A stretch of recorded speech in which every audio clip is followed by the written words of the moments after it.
Good evening, I'm Dennis Ward. Welcome to APTN National News.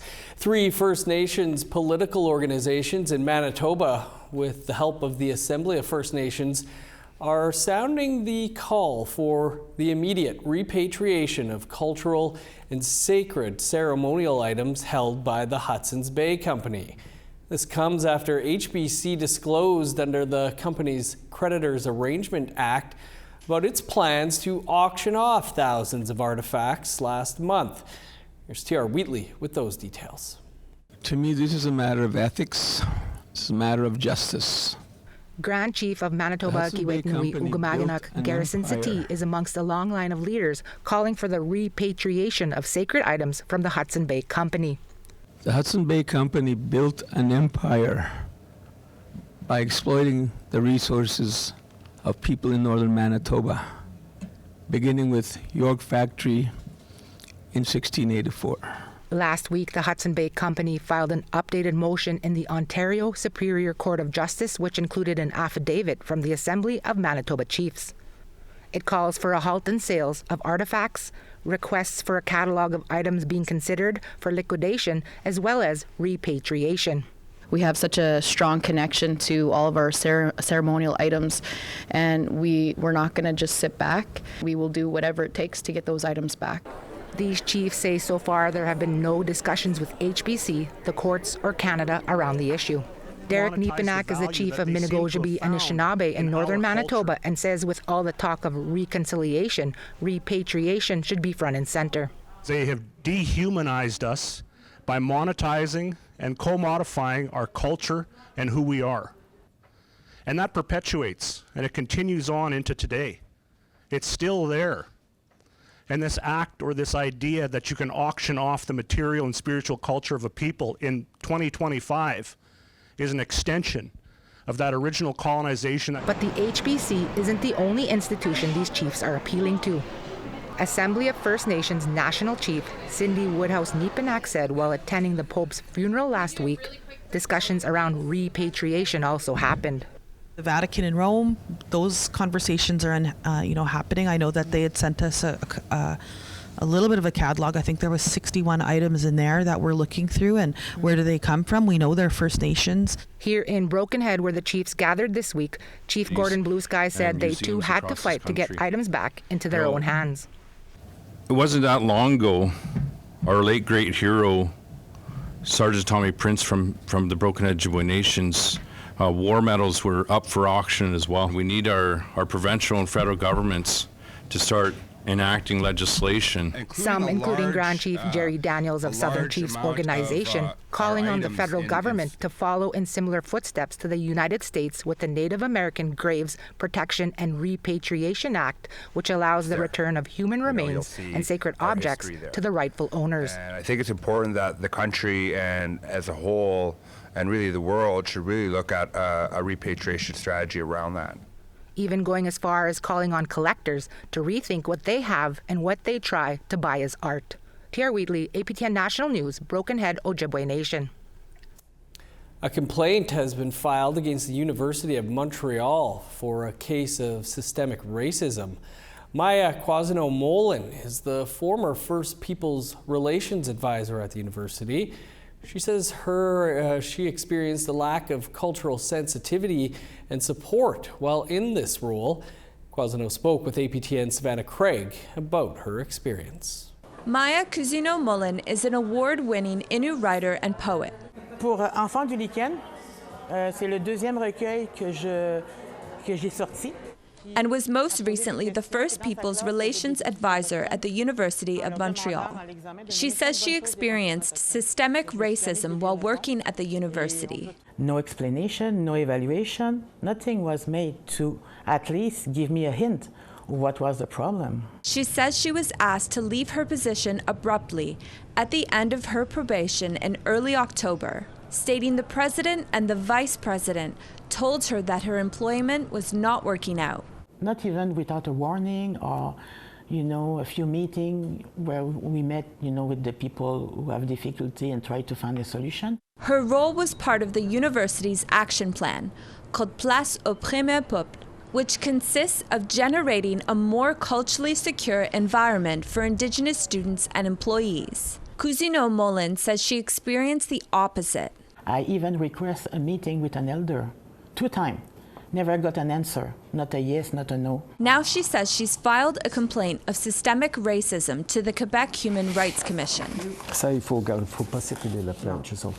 The complaint was filed by Fo Niemi, the executive director of the Centre for Research Action on Race Relations, who assists people who file human rights complaints.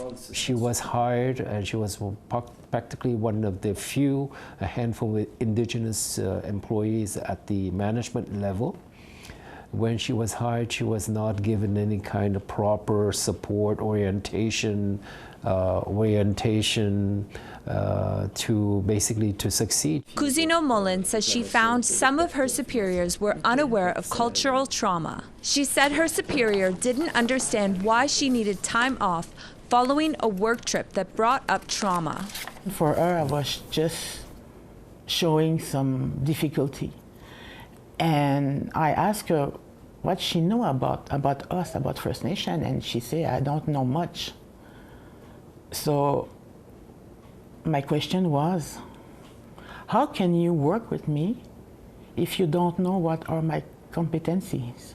She says this is important for her employers and colleagues to understand Indigenous experiences. The colonization in my community was very recent, 1963. I lost my mom to the residential school. My dad is still alive. But I lost more than 40 years of relation with my family.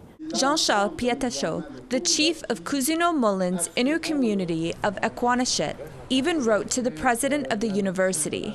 In it, Chief Pietachot said this reflects a lack of respect and recognition for the important contributions made by community members of Aquanashit. The University of Montreal declined APTN News' request for an interview and instead provided a statement. University spokeswoman Geneviève O'Meara told APTN she cannot comment on specific cases or files of current or former staff members, but said the university cannot terminate an employee without serious grounds. CRAR is asking for the university to adopt culturally safe practices and policies, upholding employment equity. We want to make sure that many of the remedies we're asking for in the complaint will lead to concrete changes, concrete and systemic measures, and more importantly, to recognize and to eliminate all the obstacles of discrimination directed at First Nations people. Cousineau Mullen's complaint was filed this past March, but an investigation still could be months away, unless a mediated resolution is achieved in the meantime, which Niemi says must include the university adopting culturally safe practices and policies. Savannah Craig, APTN National News, Montreal. To the north now, where a few dozen people gathered outside of the Whitehorse Emergency Shelter on Wednesday in protest of what they say is rampant illicit drug use and drug dealing on its premises. The rally was attended by concerned community members, First Nations, and family members of those who have fatally overdosed at the shelter. The Yukon Coroner Service says it's investigated 12 substance use-related deaths at the shelter since February 2020. Many who spoke at the rally feel that too many people have died at the building. They're calling for Connective, the NGO that operates the shelter, to enforce stricter policies to combat drug use and drug dealing on site. Karen Niklu is an addictions advocate who feels the building is dangerous for vulnerable people grappling with addictions. This opiate crisis needs to get under control. We need stronger laws around people that are getting out of jail, that are drug dealers. They need to be staying there, you know. I'm just tired. I'm tired of all the deaths. I really am. I know everybody is. You know, people don't need to come here to use to die. Chiefs in Alberta are calling on Premier Danielle Smith to cease and desist and accusing the Premier of manufacturing a national unity crisis. Our Truth in Politics panel will be here to weigh in on that and more after the break.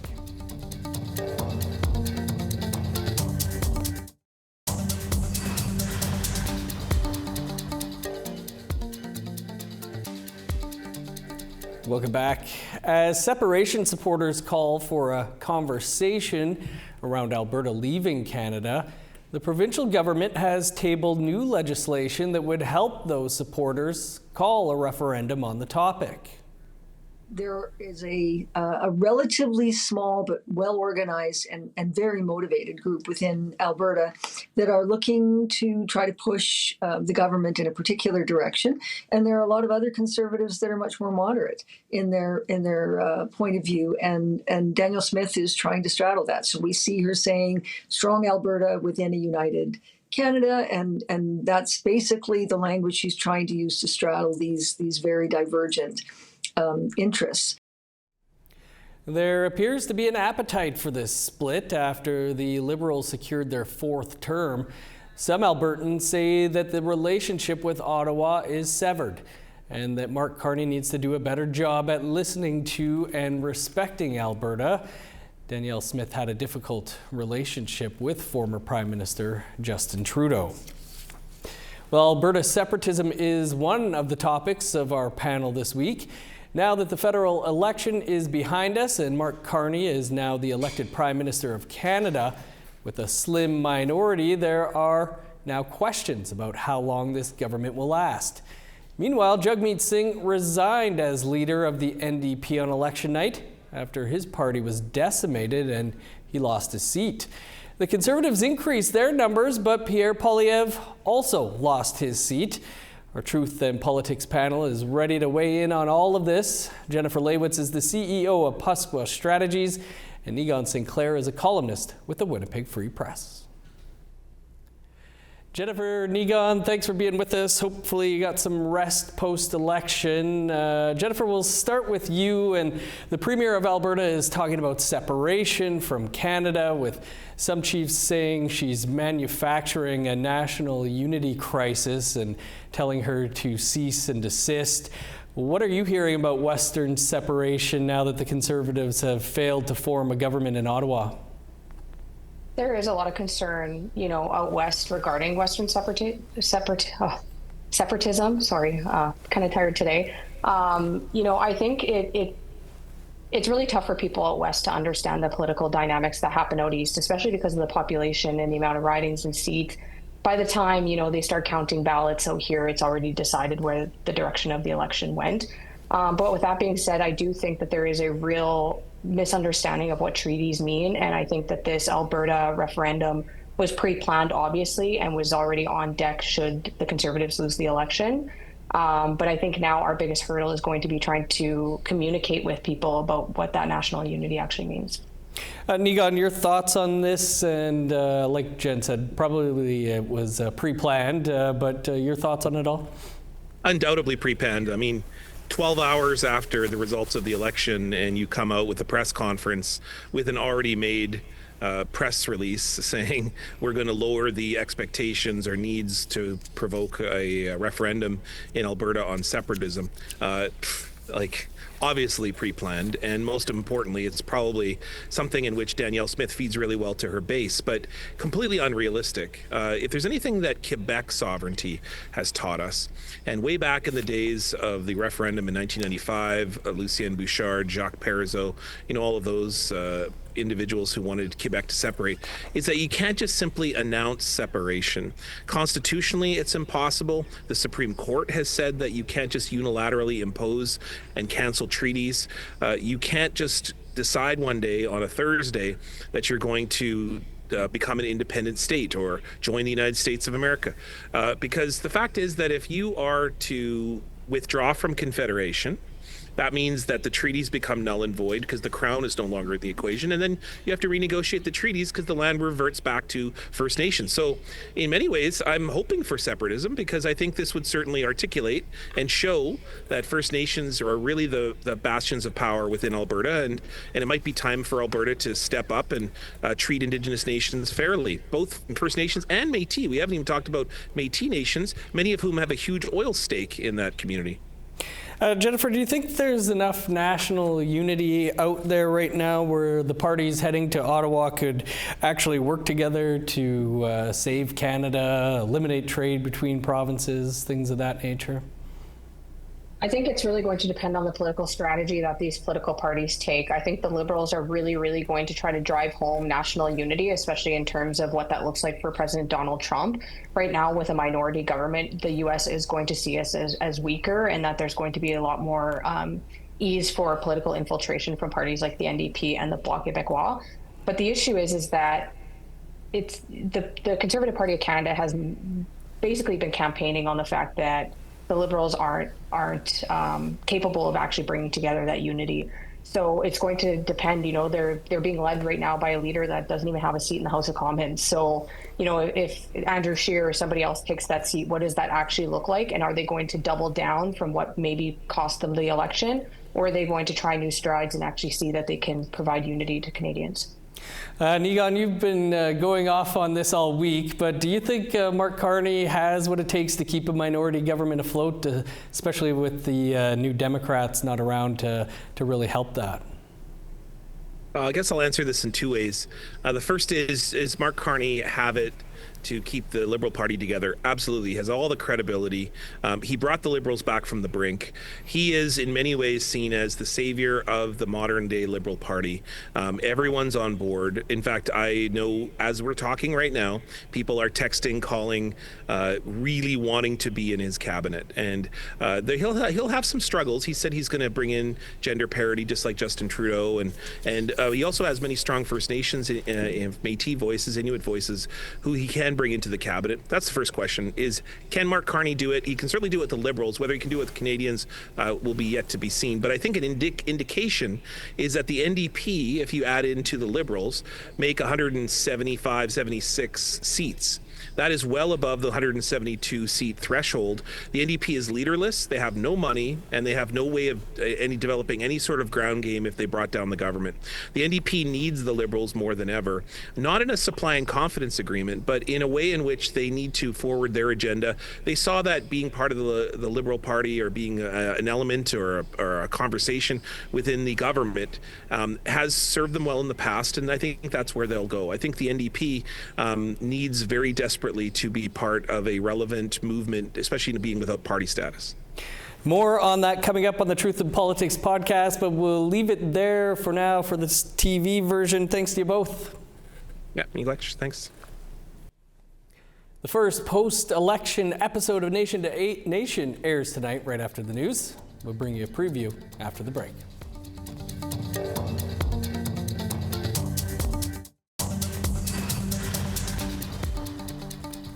Welcome back. Time now for our photo of the day. And today's picture comes from Crystal Summers, who took her dog Robbie for a walk to see the springtime river flood in the East Algoma region in Ontario. Thanks for sharing. If you want to be featured as our photo of the day, you can email your submissions to share@aptn.ca.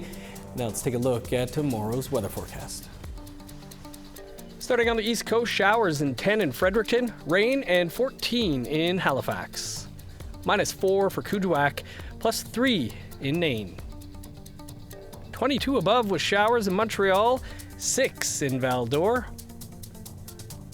7 above in Sault Ste. Marie, rain and 22 in Ottawa. 12 in Thunder Bay, 11 for Sioux Lookout.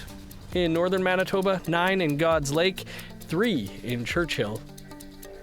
14 in Winnipeg, 16 in Dauphin. 21 under sunny skies in Regina, 25 in North Battleford. 26 in Meadow Lake, rain, and 17 in La Ronge. In northern Alberta, sun's out, and 22 in High Level and Fort McMurray. 26 under sunny skies in Edmonton, Red Deer, Calgary, and Lethbridge. 17 in Vancouver, a sunny high of 29 in Kamloops. 22 in Prince George, 14 with showers in Dease Lake. +2 and snow in Old Crow, 14 in Whitehorse. Cloudy and 3 in Yellowknife, flurries and 4 in Norman Wells. -10 in Sax Harbor, 9 below in Paulatuck. 11 below with snow in Chesterfield and Whale Cove. -7 in Resolute, 9 below with snow in Iqaluit. Over to our Ottawa studio now, where Fraser Needham is standing by with a look at tonight's Nation to Nation. Coming up after the news on Nation to Nation, the 2025 federal election is over, with the Liberals winning a minority government and a fourth term. 12 candidates who identify as Indigenous were also elected across the country. We talked with two of them, Liberal candidate Mandy Galmasti, who unseated her Bloc Québécois opponent in a northern riding in Quebec, and Rebecca Chartrand, who also ran for the Liberals and defeated longtime NDP MP Nikki Ashton in northern Manitoba. Nadine Roach and Kathy Surrett are also here to talk about their grassroots initiative to get First Nations voters to exercise their right to cast a ballot. All this in just a few minutes. It's going to be a good one. Thanks, Fraser. APTN Investigates returns this week with an all-new episode, and journalist Christopher Reed looks into allegations of racism and bullying within the city of Winnipeg and Manitoba governments. The documentary focuses on how non-disclosure agreements are preventing whistleblowers from going public with allegations of abuse. Here's a preview.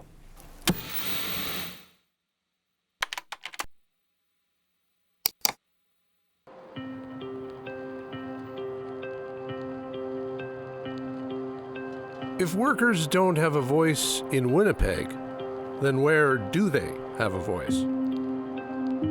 Winnipeg's famous labor history is remembered in this monument to the Winnipeg General Strike of 1919. The strike violently culminated when a streetcar was famously pushed over and torched here on Main Street by demonstrators, and the Northwest Mounted Police fired into a crowd, killing two.